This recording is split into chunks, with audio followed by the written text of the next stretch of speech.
Chapter 349, Perplexing. Han Li stayed in the secret chamber in the inn for close to 2 years. During this time, he occasionally came out of seclusion a few times in disguise, but only to visit all of the shops in the city, keeping an eye on any news about the Immortal Palace, while also checking to see if there were any spirit materials worth buying. Perhaps it was because the Black Wind Sea was truly too secluded, but even up to this point, the Northern Glacial Immortal Palace still hadn't sent anyone to Waveview City.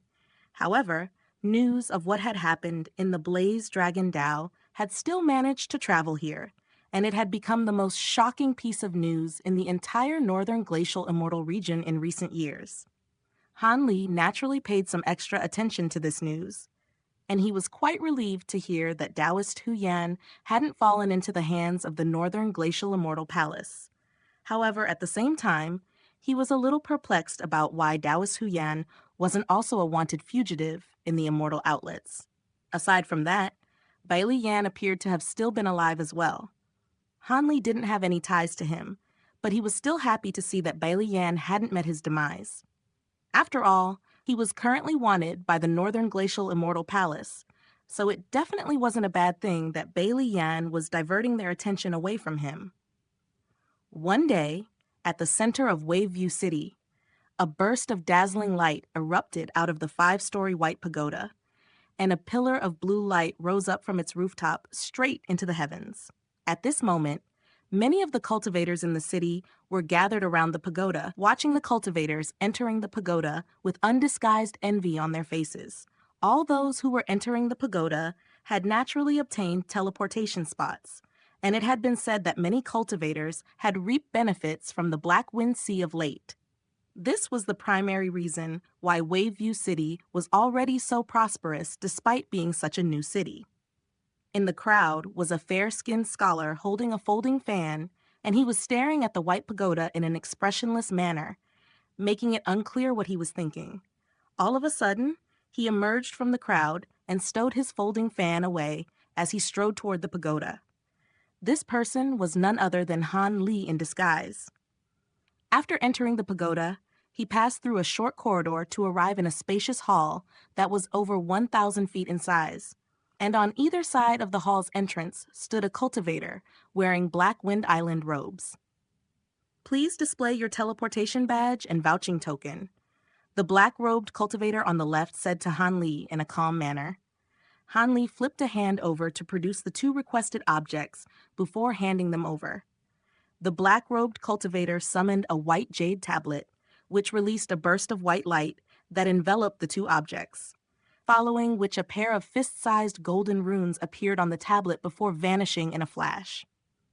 "Right this way, fellow Taoist," the black-robed cultivator on the right said as he gestured toward the entrance of the hall. Han Li gave a slight nod in response, then made his way inside. The hall was rectangular in shape, and the floor was paved with pristine white jade bricks. There were countless runes engraved upon the surrounding walls, and they were giving off a white glow that illuminated the entire hall. Aside from several Black Wind Island cultivators, there were already around 24 cultivators dressed in different attire waiting inside the hall. The teleportation array was situated at the very back of the hall, and even though it hadn't been activated yet, it was already giving off bursts of faint spatial fluctuations. Han Li's arrival didn't attract much attention, drawing only a few glances from some of the cultivators, while everyone else paid no heed to him. He casually swept his gaze across the hall while making his way over to an empty corner of the hall, where he sat down with his legs crossed. His expression remained unchanged, but he was actually rather intrigued to notice that the white-robed cultivator, who had been concealing his own cultivation base that he had encountered upon first entering Waveview City, was standing no more than 200 feet away from him. This wouldn't have been worthy of note on its own. After all, it wasn't a strange occurrence for a true immortal to travel to the Black Wind Sea. What had truly caught Han Li's attention was that there were 5 or 6 cultivators around the white-robed young man, all of whom were also true immortals that were only revealing body integration stage cultivation bases. In particular, one of them, a middle-aged man with a square face and thin eyebrows, was at the late true immortal stage, ranking alongside Han Li as the two most formidable cultivators present. It was rather noteworthy that such a formidable force was collectively traveling to the Black Wind Sea, but as long as they didn't get in his way, Han Li certainly wasn't going to meddle in their business. Time slowly passed by, and around a dozen more cultivators had arrived in the next 2 hours. Right at this moment, a black-robed elderly man emerged as he declared, "Sorry to keep you all waiting, everyone. It's almost time for the teleportation array to be activated." The declaration immediately caused a stir among the crowd, and all of the cultivators who were meditating had opened their eyes and risen to their feet. Han Li rose to his feet alongside everyone else, and he discovered that he had met this black-robed elderly man once before. It was the itinerant immortal referred to as Elder Yi. I'm sure you're all aware that things are a bit different nowadays than they were before, so prior to entering the Black Wind Sea, I'll have to get all of you to pass through this sensory array, the black-robed elderly man said as he raised a hand and made a hand seal. Several of the jade bricks on the floor between the elderly man and everyone else abruptly lit up with golden light, following which a series of golden runes flew out from within, quickly intertwining in mid-air to form a ring of golden light that was around 10 feet in size. Inside the golden ring, balls of golden light of different sizes were whizzing incessantly through the air. A hint of blue light flashed through Han Li's eyes, and he discovered that every single one of these balls of light was formed by countless golden seal text runes. His expression remained unchanged, but his heart sank slightly upon seeing this. Most of the cultivators present seemed to have already been aware that this was going to happen, and aside from a few who displayed surprised reactions, the rest began to pass through the ring of light one after another. Whenever someone passed through the rings of light, the balls of golden light around it would shudder slightly and display some minute changes. Meanwhile, Elder Yi's gaze remained fixed firmly on the ring of light this entire time, seemingly observing something. Before long, around a dozen people had already passed through the ring of life and entered the teleportation array. Even the white-robed cultivator that Han Li had noticed earlier had already passed through the ring of light, and up to this point, no abnormalities had been displayed. Instead of immediately approaching the ring of light, Han Li made his way over to a purple-haired, body integration stage young woman beside him as he said, "Greetings, fellow Taoist. I am Luo Feng of Dark Vale Island.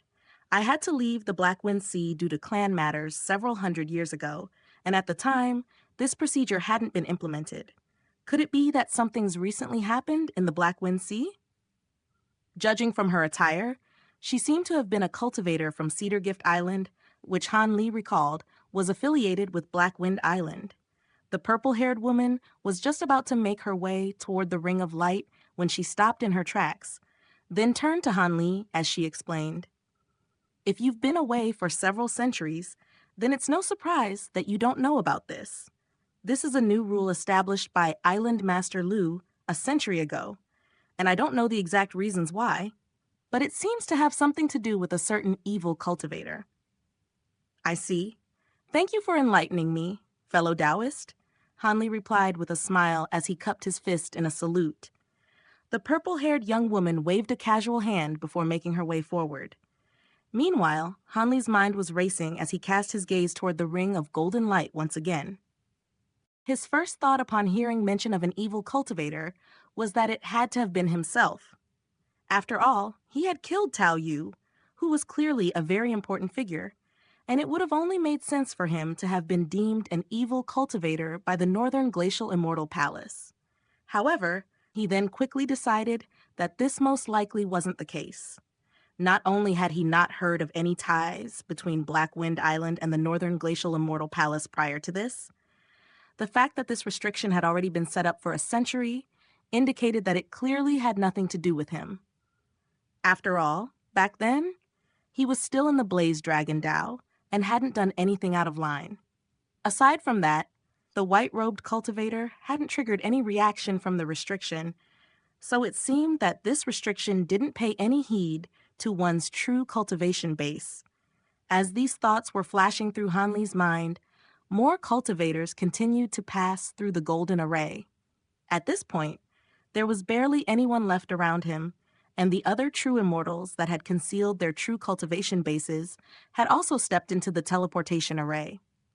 Thus, he took a deep breath before stepping into the ring of golden light. The surrounding balls of golden light shuddered in unison, following which a burst of gentle force instantly enveloped his entire body, flowing over him like trickling water. Han Li's expression remained unchanged as he continued. 1 step, 2 steps, 3 steps. All the while, Elder Yi continued to scrutinize the golden array with his hands clasped behind his back. The ring of golden light didn't encompass a very large area, and Han Li was able to pass through it in just a few steps without any mishaps, much to his relief. Shortly thereafter, the remaining few cultivators also passed through the sensory restriction without any incident. Only then did Elder Yi give a slight nod before sweeping a sleeve through the air to wave away the restriction. At the same time, streaks of blue light shot out of his other sleeve before landing upon Han Li and the others, revealing a series of blue talismans. In the next instant, the teleportation array lit up with dazzling radiance, and Han Li's entire field of view was completely filled with white light. A long while later, the scene around him stabilized once again, and he found himself situated within a circular hall. This was the interior of Black Wind Island's Heavenly Star Pagoda, so Han Li had some recollection of this place. A hunchbacked elderly woman wearing a black robe was standing in front of the array, and she smiled as she declared, "Welcome to the Black Wind Sea, fellow Taoists." Everyone cupped their fists in a collective salute toward the elderly woman before stepping out of the array and making their way toward a nearby archway. Han Li was walking slowly among the crowd, and all of a sudden, he slowed down slightly, seemingly having noticed something. Just now, he had noticed out of the corner of his eye that the white-robed cultivator wasn't following the crowd. Instead, he had stopped in the hall after stepping out of the teleportation array, and the same applied to all of the other concealed true immortals as well. The hunchbacked elderly woman didn't raise any objections to this, and Han Li became even more curious about who these people were. 1. This guy showed up once back in chapter 156. He's not an important character, so don't worry if you don't remember him.